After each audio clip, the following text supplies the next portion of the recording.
If you want to know how complicit our politicians are, ladies and gentlemen, dear Rhun Iorweth, the leader of Plaid Cymru, his constituency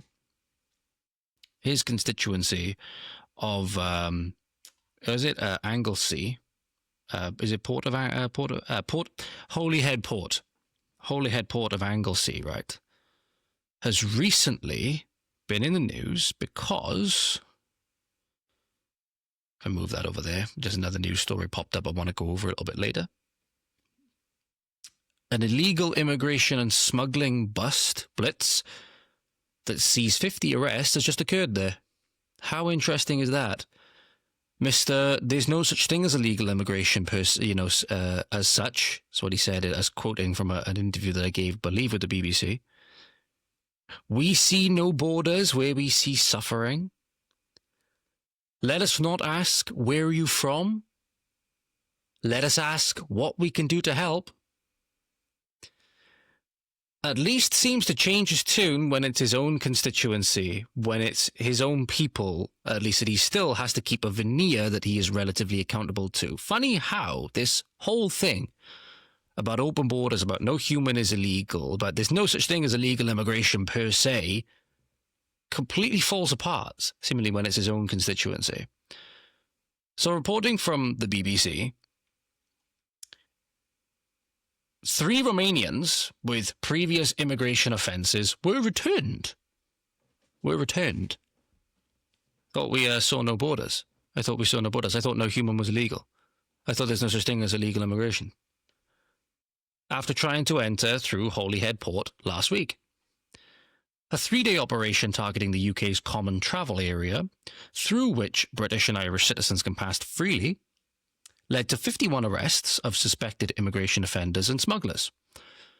At this port, ladies and gentlemen, this year alone, there have been more than 220 immigration cases so far this year, of which 177 people were refused entry and removed, including these 3 Romanians who were forced to leave their cars behind. How evil. How are we going to be, chanting against this fascistic action? How dare you? How dare you remove them? Seeing the hypocrisy of the left yet, ladies and gentlemen? Seeing how they don't really care about their ideas, they're just doing whatever their higher-ups tell them to do and whatever they think is going to make them appear virtuous? Right? More than 220 immigration cases so far this year alone. Now, I don't imagine there's going to be too many more before this year is out now, given we've progressed through most of it. But for those who say that because the boats aren't landing at Wales that illegal immigration is not a problem, can you not at least see that we do still have problems? And that this is something that we absolutely should be caring about, right? A Romanian driver who arrived from Dublin was arrested for knowingly breaching a deportation order. Why we should be caring and what's happening in other places of the world, even if we have water borders between them, let alone just a landlocked no-border system, right? Which is what we've got with England and Scotland. By extension, they're coming through England, right? Literally, think about it, ladies and gentlemen. You can drive from Cardiff to Edinburgh in a single day with a car, right? On a single tank of fuel, even. You can get from one end of the country, which is unheard of outside of the, you go back even, not even 100 years, that likely would have been unheard of, with the technology that was available at the time and how limited access that technology was in relative capacity. You can now make it from Cardiff to Edinburgh in like 8 hours. 9 hours if you do it in, one straight stretch. I say you should do that. But in less than a day, you can be from one end of the country to the other. In just a matter of hours, you could be from Dover to St. David's. So that's why we should be concerned. Not to mention those who are coming in through our ports directly into our country.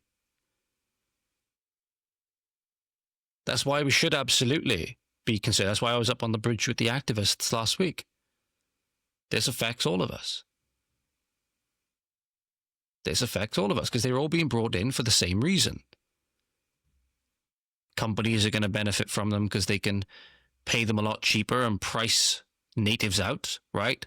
And they're not able to find gainful employment, which, say what you want, because then it'll mark them out of the housing ladder, right? It'll mark them out of the housing market, put them out of the housing market. That is a de facto form of birth control, ladies and gentlemen.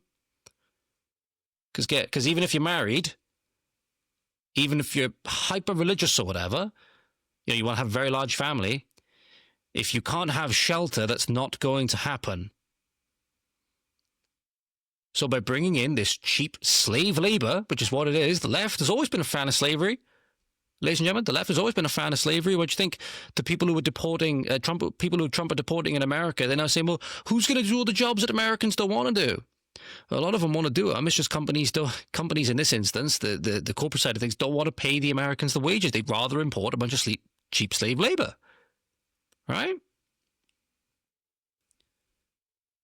It's funny that the Democrats were obviously the ones that made up the Confederate forces, the pro-slavery forces. They were the Democrats at the time. They were always on the left. It was the Republicans that made the Emancipation Proclamation. So obviously companies will benefit from it.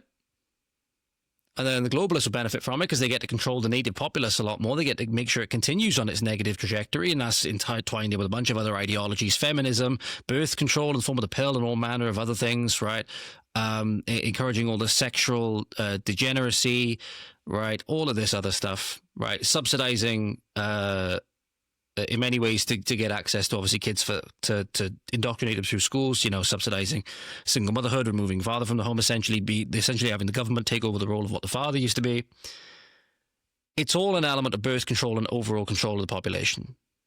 And obviously then as well, ladies and gentlemen, they put these in your communities, they give them the right to vote, and your vote matters less because now you all need to take from the same vote share. If you imagine it, if you have a cake and you have to split it between 4 people, right? Each of you have a set amount of cake, and it's quite a large amount of cake. It's 25%, right? Well, how about if you were to split it between 8 people? You all have the one same cake. You all have the one same guy that you elect, or guy or gal that you elect. But now you bring in more people. All of those other votes that were there before matter less. And as a result then, your politicians, when it gets to a certain amount, they won't care about catering to you anymore. They'll only care about catering to the ones that they care about that are going to fulfill their political aims. And you'll be stuck with a one-party or two-party system forever. And at that point, it's the reason people call it democracy a sham, democracy a scam.